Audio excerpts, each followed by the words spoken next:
بسم الله الرحمن الرحيم.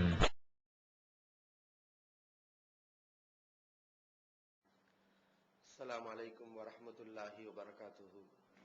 பேரன்பிற்கும் பெருமதிப்பிற்கும் உரிய எல்லாம் வல்ல அல்லாஹ்வின் நல்லடியார்களே, வல்ல ரஹ்மானின் வற்றா பெருங்கருணை நம் உயிரிலும் மேலான இறை தூதர் ஸல்லல்லாஹு அலைஹி வஸல்லம் அவர்கள் மீதும் அவர்களுடைய அன்பு தோழர்கள் தோழியர்கள் மற்றும் தூய்மையான இந்த இஸ்லாமிய மார்க்கத்தை ஏற்று அதன் அடிப்படையில் வாழ்ந்து கொண்டிருக்கும் மூமினான ஆண் பெண்கள் அனைவரின் மீதும் என்றென்று உண்டாகட்டுமாக. அன்பிற்குரிய சகோதர சகோதரிகளே, நபிகள் நாயகம் ஸல்லல்லாஹு அலைஹி வஸல்லம் அவர்கள் தன்னுடைய 40வது வயதில் இந்த உலக மக்களுக்கு இறை தூதராக நியமிக்கப்பட்டார்கள். அவர்கள் தூதராக அனுப்பப்படுவதற்கு முன்னால் அவர்களுடைய சமுதாயம், அரபு சமுதாயம், இந்த உலகத்தில் வாழக்கூடிய சமுதாயங்களிலேயே மிக மோசமான சமுதாயமாக இருந்தது. அப்படிப்பட்ட ஒரு கெட்ட பழக்க வழக்கங்கள் நிறைந்த சமுதாயம் வேறு எந்த சமுதாயமும் கிடையாது. எல்லா மூட நம்பிக்கைகளுக்கும் எல்லா கெட்ட கலாச்சாரங்களுக்கும் ஒட்டுமொத்த உருவமாக அந்த அரபு சமுதாயம் வாழ்ந்து கொண்டிருந்தது. அப்படிப்பட்ட சமுதாயத்தில் அந்த சமுதாயத்தை பண்படுத்துவதற்காக, பக்குவப்படுத்துவதற்காக, சீர்திருத்தம் செய்வதற்காக நபிகள் நாயகம் ஸல்லல்லாஹு அலைஹி வஸல்லம் அவர்கள் அந்த சமுதாயத்தில் இறை தூதராக அனுப்பப்பட்டார்கள். அப்படிப்பட்ட சமுதாயம் நபிகள் நாயகம் ஸல்லல்லாஹு அலைஹி வஸல்லம் அவர்களுடைய வருகைக்கு பின்னால், அவர்களின் 23 ஆண்டுகால கடுமையான உழைப்புக்கு பின்னால், அவர்களுடைய பயிற்சிக்கு பின்னால் எப்படிப்பட்ட சமுதாயமாக மாறுகிறது என்றால், ரசூல் ஸல்லல்லாஹு அவர்களே அந்த சமுதாயத்துக்கு சிறப்பான ஒரு அங்கீகாரத்தை வழங்குகிறார்கள். இந்த ஹதீஸை நீங்கள் சஹீஹ் புகாரிலே பார்க்கலாம். கைருன் நாஸி கர்னி, மக்களிலேயே சிறந்தவர்கள் என்னுடைய தலைமுறையை சார்ந்தவர்கள். கெட்ட பழக்க வழக்கங்களை கொண்டிருந்த அந்த சமுதாயம் மிக கெட்ட சமுதாயமாக வாழ்ந்து கொண்டிருந்த அவர்கள், அந்த அரபு சமுதாயம் நபி அவர்களுடைய வருகைக்கு பின்னால் எப்படிப்பட்ட சமுதாயமாக மாறுகிறது என்றால், மக்களிலேயே சிறந்த சமுதாயம். அப்படிப்பட்ட ஒரு சமுதாயம் இந்த உலகத்தில் இனி உருவாக முடியாது.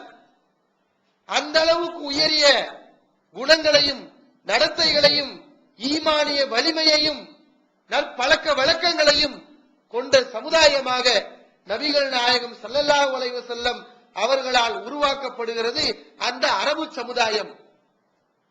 இதற்கு சிறந்த உதாரணமாக ஒரு நபி தோழருடைய வாழ்க்கையை நாம் எடுத்துக் கொள்ளலாம். அபூ தல்ஹா ரலியல்லாஹு அன்ஹு இவர்கள் இஸ்லாத்துக்கு வருகிறார்கள். இந்த நபி தோழர் எப்படி இஸ்லாத்துக்கு வருகிறார் என்றால், இஸ்லாத்தை புரிந்து நபிகள் நாயகம் ஸல்லல்லாஹு அலைஹி வஸல்லம் போதனைகளை கேட்டு குர்ஆனை செவியிற்று இப்படி இஸ்லாத்துக்கு வரவில்லை. இந்த நபித்தோழருடைய வருகை எப்படி இருக்கிறது என்றால், ஒரு பெண்ணுக்காக இஸ்லாத்துக்கு வருகிறார் இந்த நபித்தோழர். உம்மு சுலைம் ரலியல்லாஹு அன்ஹா இந்த நபித்தோழர் இஸ்லாத்தை ஏற்கிறார்கள். இந்த நபித்தோழியரை பெண் பேசுவதற்காக அபூ தல்ஹா ரலியல்லாஹு அன்ஹு அவர்கள் அந்த பெண்ணிடம் செல்கிறார்கள். உன்னை நான் மணக்க விரும்புகிறேன், என்னை நீ திருமணம் செய்து கொள்ள தயாரா என்று வினவுகிறார்கள். அப்போது உம்மு சுலைம் ரலியல்லாஹு அன்ஹா அவர்கள் கூறுகிறார்கள், உங்களை நான் திருமணம் செய்து கொள்கிறேன், ஆனால் ஒரு நிபந்தனை, நீங்கள் இஸ்லாத்துக்கு வர வேண்டும். இப்ப இஸ்லாத்துல இல்ல, நீங்கள் இஸ்லாத்தை தழுவிவிட்டால் உங்களுக்கு மனைவியாக நான் வாக்கப்படுவதற்கு தயாராக இருக்கிறேன் என்று உம்மு சுலைம் ரலியல்லாஹு அன்ஹா சொல்கிறார்கள். அப்போதுதான் அபூ தல்ஹா ரலியல்லாஹு அன்ஹு அவர்கள் இஸ்லாத்துக்கு வருகிறார்கள். ஃபகான சிதாக்கு மா பைனஹுமா அல் இஸ்லாம், இவ்விருவருக்கும் மத்தியில் உள்ள அந்த மனக்கொடை, மகர் தொகை என்னவென்றால், அபூ தல்ஹா ரலியல்லாஹு அன்ஹு அவர்களுடைய இஸ்லாம் தான், அவர்கள் இஸ்லாத்தை தழுவியதுதான் உம்மு சுலைம் ரலியல்லாஹு அன்ஹா அவர்களின் மனக்கொடையாக, விவாக கொடையாக இருந்தது என்று நம்ம ஹதீஸ்கள்ல பார்க்கிறோம். ஆக இந்த நபித்தோழர் ஆரம்பத்தில் இஸ்லாத்துக்கு வருகிறார், ஒரு பெண்ணுக்காக இஸ்லாத்துக்கு வருகிறார். ஆனால் இஸ்லாத்துக்கு வந்து நபிகள் நாயகம் ஸல்லல்லாஹு அலைஹி வஸல்லம் முறையான பயிற்சிகளை பெற்று திருமறை குர்ஆனுடைய வசனங்களை பக்குவமாக படித்து நபி அவர்களின் போதனைகளால் பக்குவப்பட்டு எப்படிப்பட்ட ஒரு மாற்றத்தை அடைகிறார் என்றால், இவருடைய செயல்பாடுகளை, நடத்தைகளை, இவர் வாழ்ந்த வாழ்க்கைகளை, இவர் அர்ப்பணித்த அர்ப்பணிப்புகளை, இதையெல்லாம் நாம் ஹதீஸ்களில் பார்க்கும் போது நாம் எல்லாம் ஆச்சரியப்படக்கூடிய வகையில் சிறந்த மாற்றத்தை இந்த நபி தோழர் தன்னுடைய வாழ்க்கையில் அடைந்திருக்கிறார். எப்படிப்பட்ட மாற்றம் என்றால், ஒரு முறை நபிகள் நாயகம் ஸல்லல்லாஹு அலைஹி அவர்களிடம் ஒரு மனிதர் வருகிறார். உணவு தேவைக்காக வருகிறார். ரசூல் ஸல்லல்லாஹு அலைஹி அவர்கள் தன்னுடைய மனைவிமார்களிடம் ஆள் அனுப்பி வீட்டில் ஏதாவது உணவு இருக்கிறதா என்று பார்த்து விட்டு வர சொல்கிறார்கள். வீட்டுக்கு போனா அங்கேயும் உணவு இல்ல. மனைவிமார்களிடமிருந்து பதில் வருது, வீட்டுல ஒண்ணும் இல்ல என்று பதில் வருகிறது. அப்போது ரசூல் ஸல்லல்லாஹு அலைஹி அவர்கள் சமுதாய மக்களிடம் கேட்கிறார்கள், தன்னை சுற்றி இருந்த சபையிடம் கேட்கிறார்கள், இந்த மனிதருக்கு யார் இன்றைக்கு விருந்தளிப்பார்? உங்களை யாராவது இவருக்கு விருந்தளிக்க முடியுமா என்று வினவுகிறார்கள். அப்போது ஒரு நபி தோழர் எந்திரிக்கிறார். அவர்தான் அபூ தல்ஹா ரலியல்லாஹு அன்ஹு அவர்கள். இந்த ஹதீஸ் சஹீஹ் புகாரியிலே பதிவு செய்யப்பட்டிருக்கிறது. இந்த மனிதர் அபூ தல்ஹா தான் என்ற விவரம் சஹீஹ் முஸ்லிம்ல ஒரு அறிவிப்பில் வருகிறது. நான் அல்லாஹ்வின் தூதர், இவருக்கு விருந்தளிக்கிறேன் என்று முன் வருகிறார். தன்னுடைய வீட்டுக்கு அழைத்து செல்கிறார். மனைவியிடம் இது மாதிரி விருந்தாளி வந்திருக்கிறார் என்று சொல்லுகிறார். இப்ப மனைவி திடுக்கிறார்கள். ஏன்னா வீட்டுல ஒண்ணு உணவு இல்ல. இவர் திடீர்னு விருந்தாளியை கூட்டு வந்துட்டாரு, வீட்டுல சாப்பாடு இல்ல. மனைவி சொல்கிறார், மா இத்தனா இல்லா கூத்து சிபியானி. உம்மு சுலைம் ரலியல்லாஹு அன்ஹா சொல்றாங்க, சிறுவர் குழந்தைகளுக்குரிய உணவு மட்டும் தான் நம்மகிட்ட இருக்குது, குழந்தைகளுடைய சாப்பாடு தான் இருக்குது, வேற உணவு நம்ம வீட்டுல இல்ல என்று சொல்கிறார்கள். அபூ தல்ஹா ரலியல்லாஹு அன்ஹு அவர்கள் அதற்கு மறுபதில் தருகிறார்கள், நவ்வினி சிபியானகி, குழந்தைகளை உறங்க வைத்து விடு, சாப்பாடு கொடுக்காமல் குழந்தைகளை உறங்க வைத்து விடு. முழிச்சிருந்தாங்க சாப்பாடு கேட்பாங்க, அவர்களை உறங்க வைத்து விடு. வஹய்யி துஆமகி, நம்மிடத்தில் உள்ள அந்த உணவை தயார் செய்து கொள்.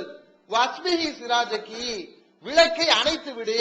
வீட்டுக்கு விருந்தாளி வரும்போது விளக்கு இருக்கக்கூடாது, விளக்கு அணைத்து விட வேண்டும் என்று சொல்கிறார்கள். விருந்தாளி வர்றார். இப்ப விருந்தாளி என்ன செய்வாரு? அவர் மட்டும் சாப்பிடுவாரா? வீட்டுல 2 பேர் இருக்கிறாங்கன்னா அவங்களும் சாப்பிடணும்னு நினைப்பார். அவர்கள் சாப்பிடாமல் விருந்தாளி மட்டும் சாப்பிட்டால் விருந்தாளிக்கு என்ன நினைப்பு வரும்? இவங்களுக்கு உள்ள அந்த உணவை நமக்கு கொடுத்துட்டாரு போல, இவங்களுக்கு உணவு இல்ல, அவர் சாப்பிட தயங்குவார். இப்ப இருவரும் பேசிக் கொள்கிறார்கள், ரகசியமாக பேசுகிறார்கள். நாம் சாப்பிடுவது போன்று நடிப்போம், விளக்கை நீ ஏற்றுவது போல் அணைத்து விடு, நாமளும் அவர் கூட சேர்ந்து சாப்பிடவே நடிச்சுக்கிடுவோம். ஆனா நம்முடைய சாப்பாட்டை, குழந்தைகளின் சாப்பாட்டை வந்த விருந்தாளிக்கு நாம் கொடுத்து விடுவோம் என்று பேசுகிறார்கள். அதே மாதிரி நடக்கிறது. அந்த இருவரும், கணவரும் மனைவியரும், அந்த இரவில் பட்டினியாக வயிறு ஒட்டியவர்களாக அன்றைய இரவை கழிக்கிறார்கள். மறுநாள் இந்த நபித்தோழர் ரசூல் ஸல்லல்லாஹு அலைஹி வஸல்லம் வர்றார். ரசூல் ஸல்லல்லாஹு அலைஹி வஸல்லம் நபித்தோழரை பார்த்து சொன்னாங்க, அஜிபல்லாஹு மின் ஃபஆலிகுமா லஹிகல்லாஹு லைலா, இன்றைய இரவு உங்களுடைய இந்த செயலை பார்த்து அல்லாஹ் ஆச்சரியப்பட்டான், அல்லாஹ்வே மகிழ்ந்து விட்டான் என்று நபிகள் நாயகம் ஸல்லல்லாஹு அலைஹி அவர்கள் அந்த நபித்தோழரை பற்றி புகழ்ந்து குறிப்பிடுகிறார்கள். இது எப்படிப்பட்ட ஒரு மனப்பான்மை! இப்போதுதான் அல்லாஹ்வுடைய வசனம் வருகிறது திருமறை குர்ஆனில். இன்றைக்கும் அந்த வசனத்தை நாம் படித்துக் கொண்டிருக்கிறோம். வல்லதீன தபவ்வஉ தார வல் ஈமான மின் கப்லிஹிம், இந்த அன்சாரி தோழர்கள், அபூ தல்ஹா ஒரு அன்சாரி தோழர், அவரை பற்றி அல்லாஹ் திருமறை குர்ஆனில் குறிப்பிடுகிறான். இந்த அன்சாரி தோழர்கள் யுஹிப்பூன மன் ஹாஜர இலைஹிம், தங்களிடம் ஹிஜ்ரத் செய்து வந்த மக்களை விரும்புகிறார்கள், நேசிக்கிறார்கள்.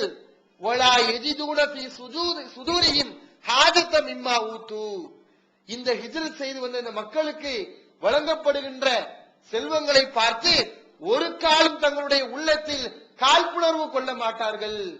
அப்படிப்பட்ட உயரிய மனப்பான்மைக்குரியவர்கள் அன்சாரி தோழர்கள். வயூசிரூன அலா அன்ஃபுஸிஹிம் வலவ் கான பிஹிம் ஹஸாஸா, தங்களுக்கு வறுமை இருந்தாலும், தங்களுக்கு தேவை இருந்தாலும், தங்களை விட மற்றவர்களுக்கே இவர்கள் முன்னுரிமை தருவார்கள்.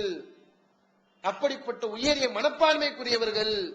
ஒமை யூக ஷுஹ நஃப்ஸிஹி, யார் தன்னுடைய உள்ளத்தின் கஞ்சத்தனத்தில் இருந்து பாதுகாக்கப்படுகிறாரோ அவர்கள் தான் வெற்றியாளர்கள். கொஞ்சம் கூட கஞ்சத்தனம் இல்லாம தனக்கு இல்லாட்டினாலும் பரவாயில்லை, வந்தவரை கவனிக்க வேண்டும் என்று நினைத்தார்களே, உண்மையில் இவர்கள் வெற்றியாளர்கள் என்று அல்லாஹ்வுக்கு சுப்ஹானஹு வ தஆலா அவர்களை பற்றி புகழ்ந்து பேசுறத பார்க்கிறோம். இது எப்படிப்பட்ட ஒரு உயரிய மனப்பான்மை, ஒரு உயரிய குணம். இந்த குணம் நம்மிடத்தில் வர வேண்டும். விருந்தாளிகளை உபசரிக்கிறது. எப்படி உபசரிக்கிறார்கள்? தனக்கு இல்லாவிட்டாலும் பரவாயில்லை, தன்னுடைய பிள்ளைகளுக்கு இல்லாவிட்டாலும் பரவாயில்லை, வந்தவரை உபசரிக்க வேண்டும் என்ற விருந்தோம்பலை இஸ்லாம் நமக்கு கற்றுத் தருகிறது. இதே மாதிரி இன்னொரு வசனம் இறங்குகிறது. அல்லாஹ் திருமறை குர்ஆனில் சொல்லி காட்டுகிறான், லன் தனாலுல் பிர்ர ஹத்தா துன்ஃபிகு மிம்மா துஹிப்பூன். மக்களே, நீங்கள் எதை நேசிக்கிறீர்களோ அதை செலவு செய்யாத வரை நீங்கள் ஒரு காலம் நன்மையை பெற முடியாது. நீங்க செலவு செய்யறது பெரிய விஷயம் இல்ல, எதை நீங்கள் பெரிதாக நினைக்கிறீங்களோ, எதை சிறந்தது என்று கருதுகிறீர்களோ அந்த சிறந்ததை நீங்கள் அல்லாஹ்விற்காக கொடுக்க வேண்டும். நீங்கள் விரும்புவதை அல்லாஹ்வுடைய பாதையில் வழங்க வேண்டும். அப்படி நீங்கள் செய்யாத வரை நீங்கள் நன்மையை பெற முடியாது என்று அல்லாஹ் வசனத்தை இறக்குகிறான். இந்த வசனத்தை செவியுற்ற உடனே அபூ தல்ஹா ரலியல்லாஹு அன்ஹு அவர்கள் நபி ஸல்லல்லாஹு அலைஹி வஸல்லம் ஓடோடி வருகிறார்கள். அல்லாஹ்வின் தூதரை, அல்லாஹ் கூறிவிட்டான், நீங்கள் விரும்பக்கூடியதை செலவு செய்யுங்கள் என்று அல்லாஹ் கூறிவிட்டான். இன்ன ஹப்ப அம்வாலி இலைய பைருஹா, என்னுடைய செல்வத்திலேயே எனக்கு விருப்பமான செல்வம் பைருஹா என்ற தோட்டம் தான். அது சாதாரண தோட்டம் கிடையாது. அந்த தோட்டத்துக்கு என்று நிறைய சிறப்புகள், தனிச்சிறப்புகள் இருக்கிறது. மஸ்ஜிது நபவிக்கு எதிர்த்தாப்புல இருக்கு அந்த தோட்டம். மஸ்ஜிது நபி, நபிகள் நாயகம் ஸல்லல்லாஹு அலைஹி வஸல்லம் பள்ளிக்கு எதிர்த்தாப்புல நேராக இருக்கக்கூடிய தோட்டம் அந்த தோட்டம். ரசூல் ஸல்லல்லாஹு அலைஹி அவர்கள் அந்த தோட்டத்துக்குள் சென்று அங்கு உள்ள அந்த மதுரமான நீரை பருகிவிட்டு வருவார்கள். நபி அவர்களுக்கே பிடிக்கும், அவ்வளவு அற்புதமான தோட்டம். அந்த தோட்டத்தை நான் அல்லாஹ்விற்காக தருகிறேன் என்று இந்த சஹாபி முன்வருகிறார். இன்னஹா சதகத்துல் லில்லாஹ், இது அல்லாஹ்விற்காக நான் தர்மமாக தருகிறேன். அர்ஜு பிர்ரஹா வ துஹ்ரஹா இந்தல்லாஹ், இதனுடைய நன்மையையும் இந்த சொத்து மறுமையில் என்னுடைய நன்மைக்காக சேமிப்பாக இருக்க வேண்டும் என்று எதிர்பார்த்து இதை நான் தருகிறேன் அல்லாஹ்வின் தூதரே என்று முன்வருகிறார். அப்போது ரசூல் ஸல்லல்லாஹு அலைஹி அவர்கள் ஆச்சரியப்படுறாங்க. பஹின், ஆஹா, ذلك மாலும் ராபிஹுன், இது விலையுயர்ந்த செல்வமாயிற்றே, சிறந்த செல்வமாயிற்றே, இதையா நீங்கள் தர்மம் செய்ய போகிறீர்கள் என்று ஆச்சரியப்படுகிறார்கள் ரசூல் ஸல்லல்லாஹு அலைஹி அவர்கள். ஆம் அல்லாஹ்வின் தூதரே, ஃபலஹா யா ரசூலல்லாஹ் ஹைஸு அராக்கல்லாஹ், அல்லாஹ் உங்களுக்கு காட்டிய வழியில் இதை நீங்கள் பயன்படுத்திக் கொள்ளுங்கள் என்று இந்த சஹாபி சொல்கிறார். ரசூல் ஸல்லல்லாஹு அலைஹி வஸல்லம் சொல்றாங்க, இன்னி அரான் தஜாலஹா ஃபில் அக்ரபீன், இந்த சொத்தை, இந்த தோட்டத்தை உன்னுடைய உறவினர்களுக்கு மத்தியில் நீ பங்கிட வேண்டும் என்று நான் நினைக்கிறேன் என்று ரசூல் ஸல்லல்லாஹு அலைஹி அவர்கள் சொல்கிறார்கள். அதே மாதிரி அபூ தல்ஹா ரலியல்லாஹு அன்ஹு அவர்கள் இந்த தோட்டத்தை தன்னுடைய உறவினர்களுக்கு பங்கு வைத்து தருகிறார்கள். எப்படிப்பட்ட ஒரு நல்ல மனமாற்றத்தை பார்த்தீர்களா? இஸ்லாத்தை ஏற்றுக்கொள்ளாமல் இருந்த ஒரு சஹாபி, ஒரு பெண்ணுக்காக இஸ்லாத்துக்கு வந்த ஒரு நபித்தோழர் எப்படிப்பட்ட ஒரு மாற்றத்தை அடைகிறார். அல்லாஹ்வுடைய வசனம் என்றால் உடனே அதற்கு கட்டுப்பட வேண்டும், அதை செயல்படுத்த வேண்டும் என்ற ஒரு நல்ல மாற்றம் அந்த சஹாபியிடம் ஏற்படுகிறது. இது மட்டும் கிடையாது, மது, இஸ்லாத்தில் மது தடை செய்யப்படுவதற்கு முன்னால் அதிகமாக மதுவை பருகிய நபித்தோழர் இந்த நபித்தோழர் அபூ தல்ஹா ரலியல்லாஹு அன்ஹு. அவங்களுடைய வீட்டுல தான் எல்லாமே வந்து மது குடிப்பாங்க. அவங்களுடைய வீடு தான் மது பரிமாறப்படக்கூடிய இடமாக இருந்தது. அவர்களுடைய வளர்ப்பில் வளர்ந்த அனஸ் ரலியல்லாஹு அன்ஹு அவர்கள் தான், அவங்க சிறுவனா இருந்தாங்க, அவங்க வீட்டுக்கு வரக்கூடிய மக்களுக்கு எல்லாம் இந்த மது சாராயத்தை ஊத்தி கொடுப்பாங்க. இஸ்லாம் மதுவை தடை செய்வதற்கு முன்னால். இப்படி மது பரிமாறப்பட்டுக் கொண்டிருக்கக்கூடிய இந்த வேளையில் திடீரென ரசூல் ஸல்லல்லாஹு அலைஹி வஸல்லமிடமிருந்து ஒரு செய்தி வருகிறது. அலா இன்னல் ஹம்ர கது ஹுர்ரிமத், மதுவை அல்லாஹ் ஹராமாக்கி விட்டான், மது தடை செய்யப்பட்டு விட்டது என்ற தகவல் வருகிறது. மதுவிலே ஊறிய இந்த நபித்தோழர் அல்லாவின் தூதரிடமிருந்து இப்படி கட்டளை வந்து விட்டது என்ற மாத்திரத்தில் உடனே அனசுக்கு உத்தரவிடுகிறார்கள்.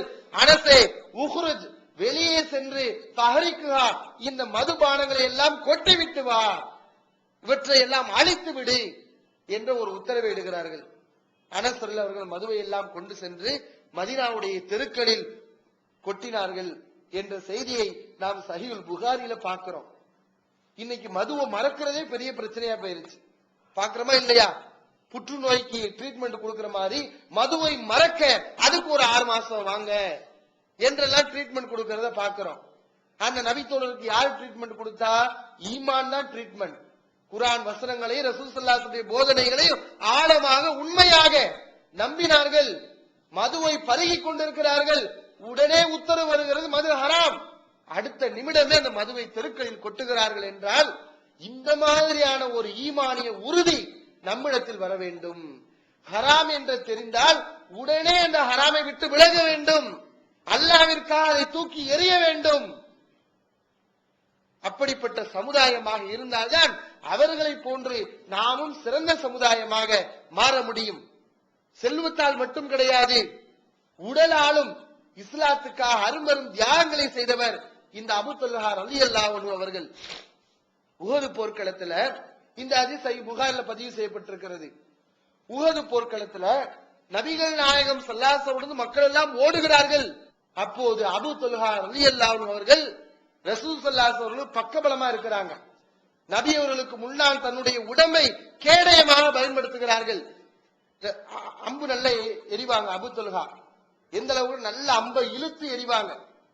அப்படி அவர்கள் இழுக்கும் போது அம்பு அந்த வில்லு ஒடிஞ்சு போயிடும். 3 நாள் வில்லு ஒடிஞ்சு போச்சு. இப்ப ரசூல் ஸல்லல்லாஹு அலைஹி வஸல்லம் எட்டி பாக்குறாங்க, வேறு யாராவது வருவாங்களா நம்ம மக்கள், ஏதாவது வில்ல கொண்டுட்டு அபூ தல்ஹாக்கு எடுத்து கொடுப்போம் என்று நபி அவர்கள் எட்டி பார்க்கிறார்கள். முன்னாடி அபூ தல்ஹா இருக்கிறார். அப்போது அபூ தல்ஹா ரலியல்லாஹு அன்ஹு அவங்க சொல்றாங்க, அல்லாஹ்வின் தூதரே, லா துஸ்ரிஃப், எட்டி பார்க்காதீர்கள், தலையை எட்டாதீர்கள். யுஸீபுக சஹமுன் மின் சிஹாமில் கௌம், எதிரிகளுடைய இந்த அம்பு உங்களை பதம் பார்த்து விடும், உங்களை தாக்கிவிடும். நஹரி தூன நஹரிக்க, என்னுடைய மார்பு கூடு, என்னுடைய நெஞ்சு உங்களுடைய நெஞ்சுக்கு கேடயமாக இருக்கிறது. நான் உங்களை முன்னால் நின்று காத்துக் கொண்டிருக்கிறேன், எட்டி பார்க்காதீர்கள் என்று அந்த நபித்தோழர் சொல்றதை நம்ம ஹதீஸ்கள்ல பார்க்கிறோம். ரசூல் ஸல்லல்லாஹு அலைஹி அவர்களே தன்னுடைய உயிரை விட மேலாக மதித்த நபித்தோழர். மக்கள் எல்லாம் ஓடுகிறார்கள், நான் அல்லாஹ்வின் தூதரை விட்டு ஓட மாட்டேன் என்று சொல்லி நபி அவர்களுக்கு தன்னுடைய உடலையே கேடயமாக அர்ப்பணித்தவர் இந்த நபித்தோழர். போர்க்களத்துக்காக பயங்கரமான ஆயுதங்களை எல்லாம் செய்வார், ஆயத்தமாகுவார்கள் இந்த நபித்தோழர். ஹதீஸ்கள்ல பார்க்கிறோம், நபிய புகார்ல பதிவு செய்யப்பட்டிருக்கிறது. நபி அவர்கள் உயிரோடு இருந்த காலத்தில் இந்த நபித்தோழர் உபரியான எந்த நோம்பையும் வைக்க மாட்டார். உபரியான நோன்பு எதுவுமே கிடையாது. ஏன்னா போருக்கு தயாராக வேண்டும், உடலை வலிமையாக வைக்க வேண்டும், கட்டுக்கோப்புடன் வைத்திருக்க வேண்டும் என்பதற்காகவே இந்த நபித்தோழர் உபரியான எந்த நோன்புகளையும் வைக்காமல் இருந்தார். ரசூல் ஸல்லல்லாஹு அலைஹி அவர்கள் மரணித்த பிறகு அதிகமாக இவர் உபரியான நோன்புகளை வைக்கக்கூடியவராக இருந்தார். செய்திகளை நம்ம பார்க்கிறோம். போர் என்று வந்தால் வீர தீரமாக இறங்கி களத்திலே அஞ்சாமல் யாருக்கும் பயப்படாமல் தன்னுடைய பங்களிப்பை செய்வார் இந்த நபித்தோழர். ரசூல் ஸல்லல்லாஹு அலைஹி அவர்களை சொல்கிறார்கள், ல சௌத்து அபீ தல்ஹா ஃபில் ஜைஸி அஷத்து அலல் முஸ்லிகீன மின் ஃபிஆ, போர்க்களத்தில் அபூ தல்ஹாவுடைய அந்த கர்ஜனை, அவருடைய சத்தம் எதிரிகளுக்கு ஒரு பெரும் படையை விட அச்சுறுத்தலாக இருக்கும் என்று ரசூல் ஸல்லல்லாஹு அலைஹி வஸல்லம் சொல்லக்கூடிய ஹதீஸை நம்ம அஹ்மதுல பார்க்கிறோம். ஒரு பெரும் படை வருகிறது, அந்த படையை கண்டால் எதிரிகள் எப்படி நடுங்குவார்களோ, பயப்படுவார்களோ, அதை விட அபூ தல்ஹாவின் சத்தத்தை கர்ஜனையை கேட்டால் எதிரிகள் நடுங்கி போவார்கள் என்று ரசூல் ஸல்லல்லாஹு அலைஹி அவர்கள் சொல்கிறார்கள். அந்த அளவிற்கு போர்க்களத்தில் வீரதீரமாக இறங்கி போரிடக்கூடிய நபித்தோழர் அபூ தல்ஹா. இவர் மட்டும் கிடையாது, இவர்களுடைய மனைவி உம்மு சுலைம் அவர்களும் வீரமுள்ளவர்கள். முஸ்லிம்ல பதிவு செய்யப்பட்டிருக்கிறது, ஹுனைன் போர்க்களத்துல உம்மு சுலைம் ரலியல்லாஹு அன்ஹா கையில ஒரு கூர்வாள் கத்தியை வைத்துக் கொண்டு திரிகிறார்கள். அபூ தல்ஹா அதை பார்த்து ரசூல் ஸல்லல்லாஹு அலைஹி வஸல்லம் வந்து சொல்றாங்க, என்னுடைய மனைவி உம்மு சுலைம் கையில ஒரு கத்தியை வச்சுக்கிட்டு திரியறாங்க, என்னன்னு தெரியல அப்படின்னு சொல்றாங்க. ரசூல் ஸல்லல்லாஹு அலைஹி வஸல்லம் அந்த அம்மாவை கூப்பிட்டு, என்னம்மா நீங்க கையில கத்தி வச்சிருக்கீங்களா, என்ன விஷயம்னு கேக்குறாங்க. உம்மு சுலைம் ரலியல்லாஹு அன்ஹா சொல்றாங்க, இந்தனா மின்னி அஹது மினல் முஷ்ரிகீன், நான் போருக்கு போக மாட்டேன், என்னுடைய வேலையை மட்டும் தான் செய்வேன்.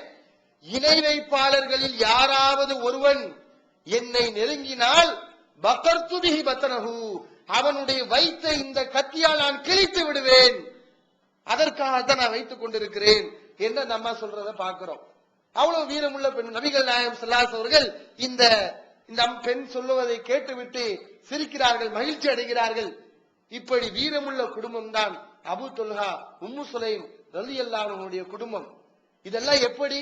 நபிகள் நாயகம் ஸல்லல்லாஹு அலைஹி அவர்கள் சிறந்த சமுதாயம் என்று இதை சொல்கிறார்களே, இந்த சிறந்த சமுதாயம் என்ற அந்த உயர்வான அந்த சிறப்பு இந்த சமுதாயத்துக்கு எதனால் கிடைத்தது? நபி அவருடைய போதனைகளால் வார்க்கப்பட்ட ஒரே காரணத்தினால்தான் இந்த சிறப்பை அவர்களால் பெற முடிந்தது.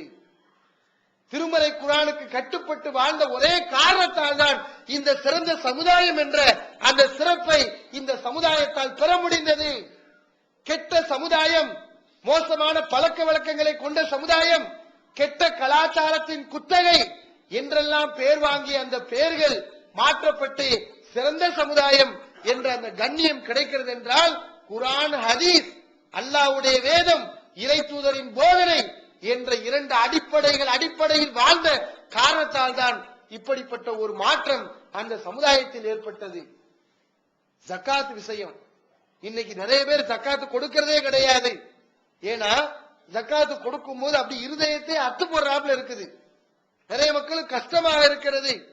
ஆனா நபித்தோழருடைய வாழ்க்கையில பார்க்கிறோம், அவர்கள் இந்த ஜக்காத்தை எப்படி மனமு வந்து ஆர்வத்தோடு செலுத்தினார்கள். அபூதாவுதில் இந்த ஹதீஸ் பதிவு செய்யப்பட்டிருக்கிறது, ஆதாரப்பூர்வமான செய்தி. உபை பின் கஅப் என்ற நபித்தோழரை ரசூல் ஸல்லல்லாஹு அலைஹி அவர்கள் ஜக்காத்தை வசூலிப்பதற்காண்டி நியமிக்கிறார்கள். ஜக்காத்தை வசூலிக்கிறதுக்காக இந்த நபித்தோழர் எல்லா இடத்துல போய் வசூலிக்கிறாங்க. ஒரு நபித்தோழர்கிட்ட வருகிறார், உங்களுடைய ஒட்டகங்களை கொண்டு வாருங்கள், கால்நடைகளை கொண்டு வாருங்கள், எவ்வளவு ஜக்காத்து கூட கணக்கு போட்டு சொல்றேன்னு சொல்றாங்க. அதே மாதிரி வந்து காட்டுறாங்க. அவருடைய சொத்துக்கு இபுரத்து மஹால் அப்படின்னா அது ஒரு ஒட்டகம், ஒரு வயது பூர்த்தி அடைந்த பெண் ஒட்டகம். அந்த ஒட்டகத்துல பயணம் செய்ய முடியாது, ஒரு வயது தான் ஆயிருக்கு ஒட்டகத்துக்கு, பாலும் தராது. அந்த சஹாபியிடத்தில் இருக்கக்கூடிய சொத்துகளுக்கு மதிப்பீட்டு போட்டோம்னா எவ்வளவு வருது ஜக்காத்து? ஒரு வயது பூர்த்தியான பெண் ஒட்டகம் வருகிறது. உபை பின் கஅப் சொல்றாங்க, இதான் உங்களுக்குரிய ஜக்காத்துங்கிறாங்க. இந்த சஹாபி சொல்றாரு, அந்த பொருளுக்குரிய சஹாபி சொல்றாரு, ஜாக்க மாலா லபன பீஹி வலா லஹர, இந்த ஒட்டகத்துல பயணம் செய்ய முடியாது, இதுல பால் கிடைக்காது, இதை எதுக்கு எடுத்துட்டு போறீங்க?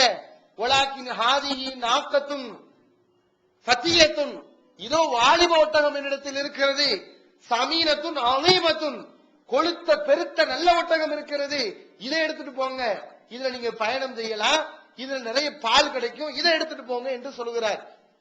உபை பின் கஅப் அவர்கள் இதை நான் எடுத்துட்டு போக மாட்டேன் மறுக்கிறாங்க.